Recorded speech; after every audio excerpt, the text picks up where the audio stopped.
Hey, welcome back to Myth Mentality with Justin A.Williams. And today we're going to talk about, from where I live, uh, loneliness, right? The loneliness epidemic that's happening not only in the United States, but in the world is increasing, and it's becoming an issue that perhaps we've hit an inflection point and there's no turning back. Many influencers and analysts of culture remark about the lack of monoculture, that there's no one thread of entertainment or sport or politic or anything that's really keeping us connected and unified, not in the sense that we all agree with each other, but in the sense that we do compromise and have certain things in common when it comes to what we enjoy and what we consume. And because this is radically different now, people are kind of in their sectors because social media sections people. It's a sectarian concept, right? It's something that creates groups and micro groups and micro groups. Whatever, however specific of content you want now, you really can get. There really is no personality type that cannot be satiated or addicted, even more than satiated, right? And I think, like anything, this is a hammer. It can create or destroy. And so far, what's happening is we're not adjusting to it as a culture effectively. So what's the cure-all? Well, of course, if you're a fan of this channel, you know that I believe in myth as a great source of inspiration, but also guidance in times like these. It doesn't have to be myths from the Western tradition. That's my expertise, the Mediterranean. But it can be from the Aztec. It could be from the Zulu. It can be from all sorts of walks of life. The Maori. I mean, stories abound in all cultures of a time where things don't seem right.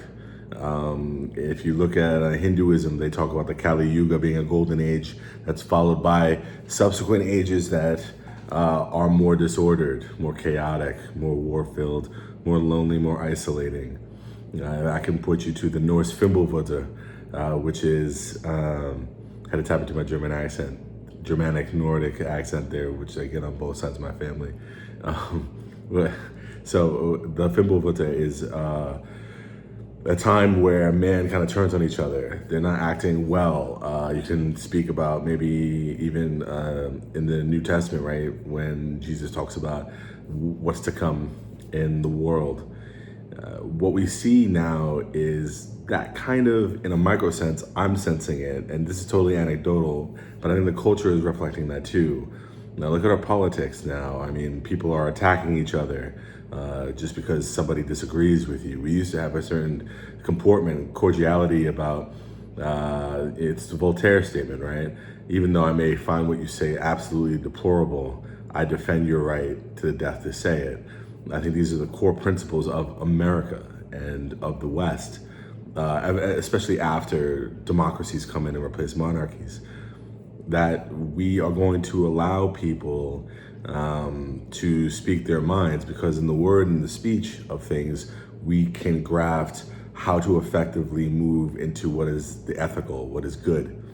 We want to be good. We need to be good. We need to be good to each other.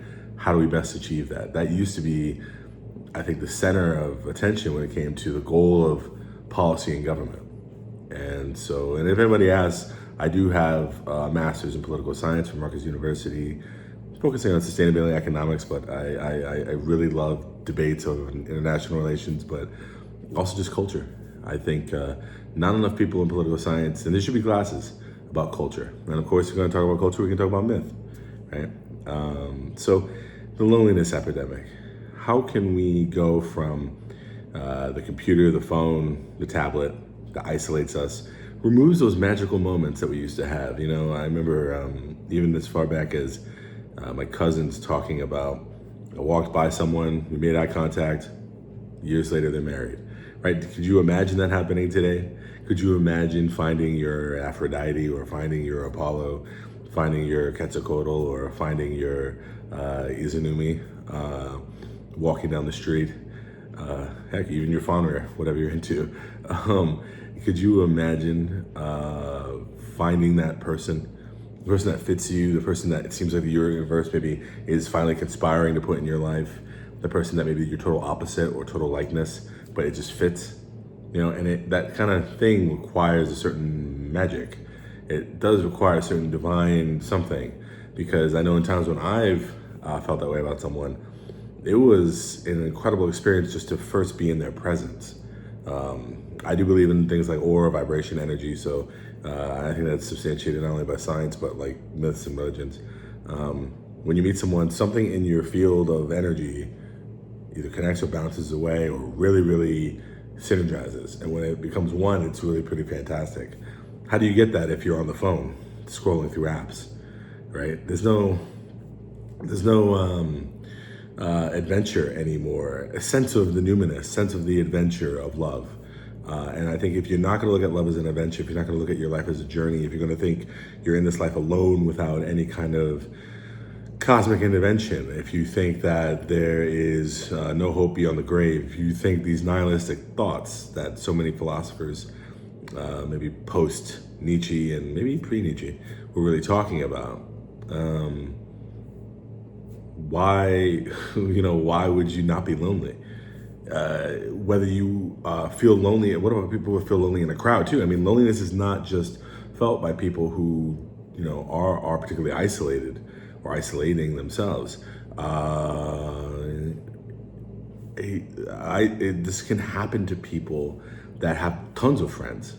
They just don't feel understood, right? There's the kind of inner and outer sense of loneliness that like literally you're lonely, you don't have anyone.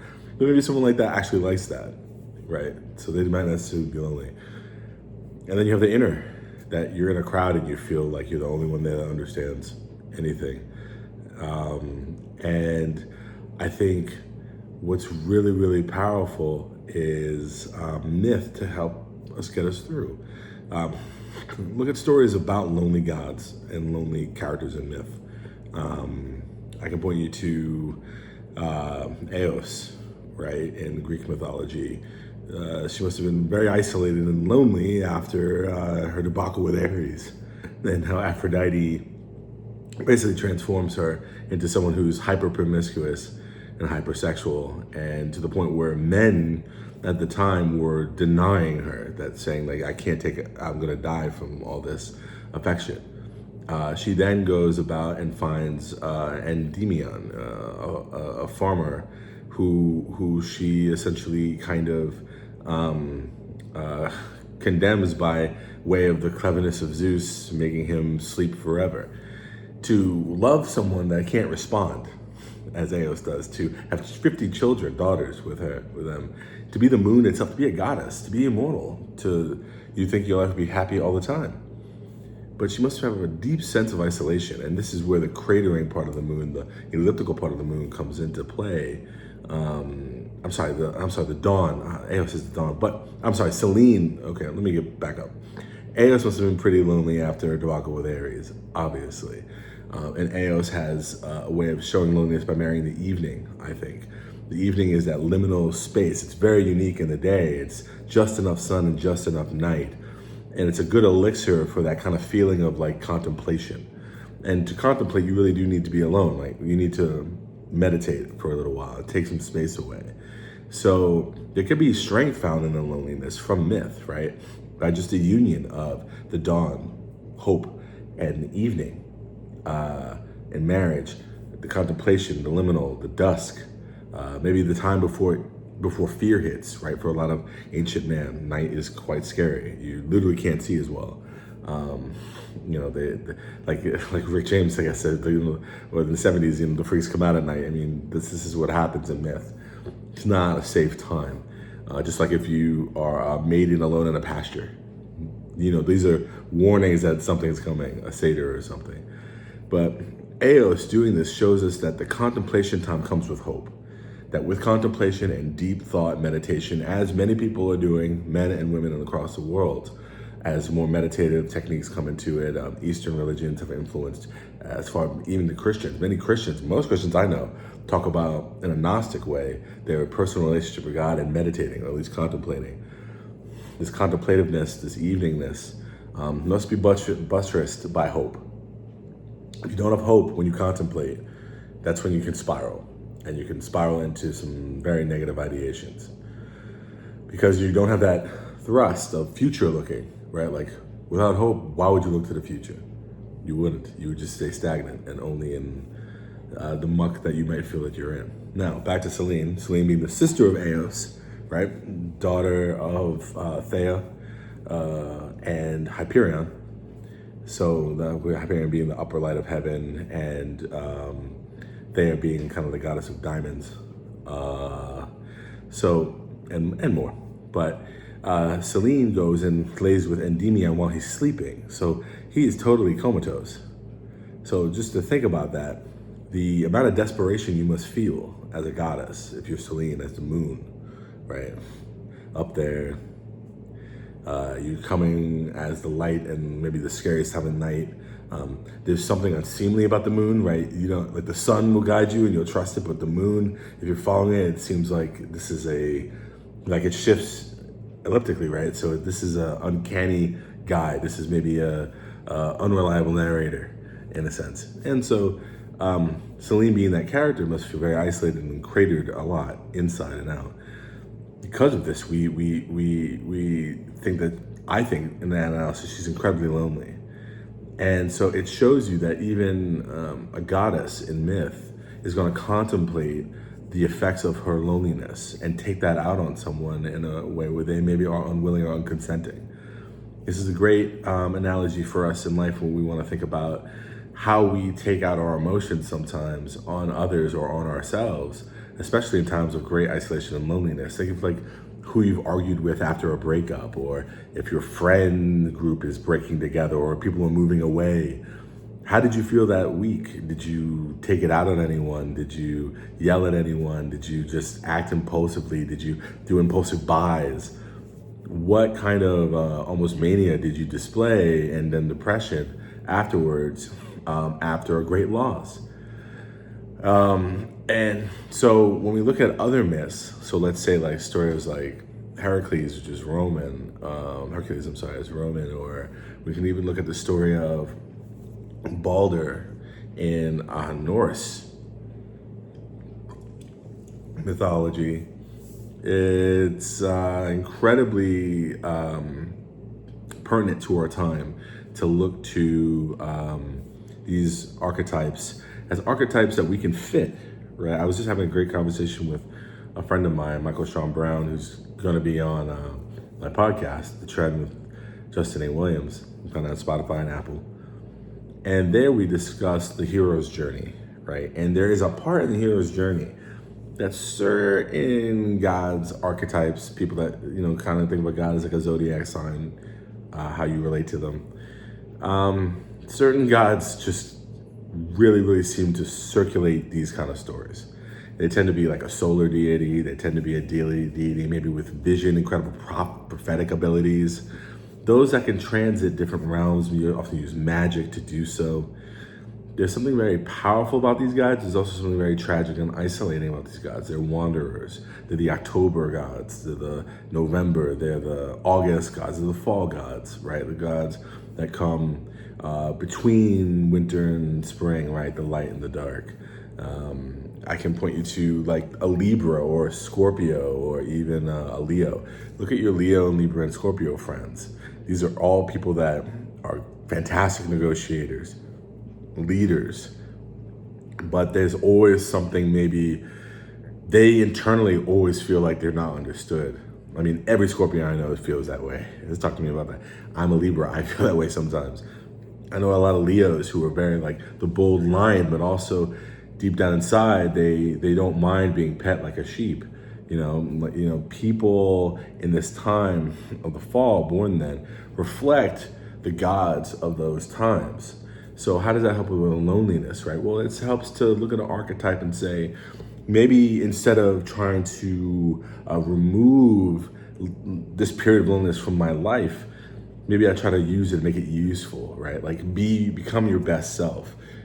You get in the gym, you can work on your flexibility, your strength, things that will make you live a long, long, happy life, right? And you can go and pick up some books and really learn a new skill. You can use AI if you find it ethical, to really learn how to make some decent cash flow for yourself outside of your job, or if you don't have a job, to start your own company or start your own side business or something like that. Something that's going to get you doing something, get you out of the bed and out of your room and being productive, right? The steps you can always take. I mean, you can always go and honestly, like I've been very successful in business and things like that by just going out to a place where people frequent and just striking up conversation. I know that seems like a nightmare to millennials and Gen Z and maybe even Gen X a little bit, but think about it. When you go to a bar, you're sitting there, at some point, you don't have to drink. You can order food, you can drink water, you can drink whatever you want. But you don't have to necessarily be there for a barbiturate. You can be there for the social aspect. And then introduce yourself, look them in the eye, shake their hand, and tell them what you want to do too. Don't just talk to people about what you do. You know, so many times we get stuck in like, oh, my resume only says this. That's all people are gonna wanna care about. That's all I can talk about. But talk about your aspirations, your dreams. Shock somebody by saying something you think they probably never heard before, right? Maybe this can work for romance. This can work for finding friends. I know for me, this is definitely true. When I moved back to where I am now, from where I was for about 12 to 14 years, I didn't know anybody. I didn't have anybody from high school I hung out with still. That was someone I wanted to hang out with in a productive level, or at all. Didn't really know anyone. And you know, my family were off doing their thing. My sisters were older, so they had jobs, and I felt a little isolated. I felt lonely. I felt very lonely, deeply lonely. One day, I just decided, you know, I'm just gonna go and try this local watering hole, this brewery, and get down there. And it was awesome. You know, I met some people the first day. I just sat there. You know, I was on my laptop and stuff, but I had a good time. You know, and that's me creating my own myth. You know, that's the story of Justin, right? You know, his journey to happiness. But I've been there before. I've been there incredibly isolated. And I have found that you gotta just kind of throw yourself into the crowd, even though it hurts. Because there's other types of pain, right? Like you're thinking like the least popular Mediterranean gods, like Ponos, or maybe like the Honoroi, like gods of dreams and nightmares. Oases, goddess of despair. I mean, do any of you know these gods? No, probably not, right? You probably never even heard of so many that are associated with like pain and suffering in the ancient world, because those are things you were warding off. You're not embracing, right? Like, I love listening to early 90s grunge, especially if I am a little down, but heck, I hope something pulls me out of that. You know, when I do engage in that, I can't persist in Nirvana and Pearl Jam and Toad Duet Sprocket and Dishwalla and Jim Blossoms, because I'll just become a mope. And I'm glad I have the ability, after years of meditation, to recognize what's going on and move out of that. A lot of people don't have that skill. So, you know, sometimes people say, oh, you know, when you're alone, you know, just perfect yourself and meditate. But these are also skills, right? To overcome depression is a skill. To overcome sadness is a skill. To teach yourself with positive thoughts and thinking and action that you have the capacity and power to overcome really anything. You just got to really put in the work, but you can do it. That's not always the path for people initially, because there is something seductive about that kind of stage of loss or grief, when it's maybe the second or third week and you're running on like maybe 4 hours of sleep a night, you're crying, and then you're finally getting it out physically. Like, that's what's so addicting sometimes about the sadness. It's not even the sadness, it's just the act of being able to cry, honestly, and weep. And so that's my advice for so many people dealing with loneliness, but why we want to look to any mythic system. I mean, we can go to mythic systems like the one in, let's say, Japan, right? Japan's ancient myth, especially Okinawan, is really interesting. And there's a story of the creator gods, female and male, and they are in love. And so the world starts with love. But then it devolves into a misunderstanding, I think, which I think we can relate to in our relationships, right? So many times that we lose friends or a loved one, and we don't talk to them anymore, is because we're just not on the same page. But maybe we're saying the same thing. To this myth, the female creator somehow dies or goes to the underworld, and bravely the male says, "I'll go find you." Right? So you can imagine what great 90s ballad by Celine Dion could be sung at the back of this person as he ventures into the underworld for his great love, right? And gets there and sees that she's become of the underworld. This is similar to the story of Persephone, except no one really follows to go get her. But this is also something like Eurydice, where Orpheus goes to get her. And if you want to hear a story about where actually someone does go to get Persephone, you should read my book, Reborn, Virtue's Constellation, and hear about the brave god that does go to save Persephone from Hades. But I digress. Anyway, to wrap this video up, I just want to finish this story. So he goes to the underworld and he sees that she's become of the underworld. She's like skeletal and dripping with like just gook. She's just dead looking. And he gets scared for a second. In that moment, she just rejects him and sends ghouls after him and stuff. And he's like, oh my gosh, like I wasn't essentially saying I wouldn't be with you or saying I wouldn't stay or saying I wouldn't take you or save you. I just couldn't help that impulse. So if you want, so some of you listening to this will be like, no, he's a dick, whatever. Some of you might be like, yeah, I can relate. Like, it's just this, sometimes you are impacted by something and you can't help but react negatively, even though in retrospect, if given time, you could see the positive and you'd react that way. Life is funny that way. And unfortunately for the creator gods, they don't get back together. So the world has discord in love. And I think maybe in some way that's a commentary on the aspirations of early myth-making humans, that they wished they could go back so badly and undo that. That love had concord, that concord had love, that people have love in their life. As many as types as is possible, right? The Greeks break it up into, I think, 4 or 5. I think there's over 20 German words for love or something like that. Incredible. So, only in the English language do we limit it to really one word, but that ineffable sense of need for someone else that delights you is filled in myth. So please, if you are feeling lonely, feeling isolated, pick up the Iliad. Watch my channel, but then pick up the Iliad. Pick up the Epic of Gilgamesh. Pick up the Enuma Elish. Pick up something, and it can be simple. I mean, there's tons of.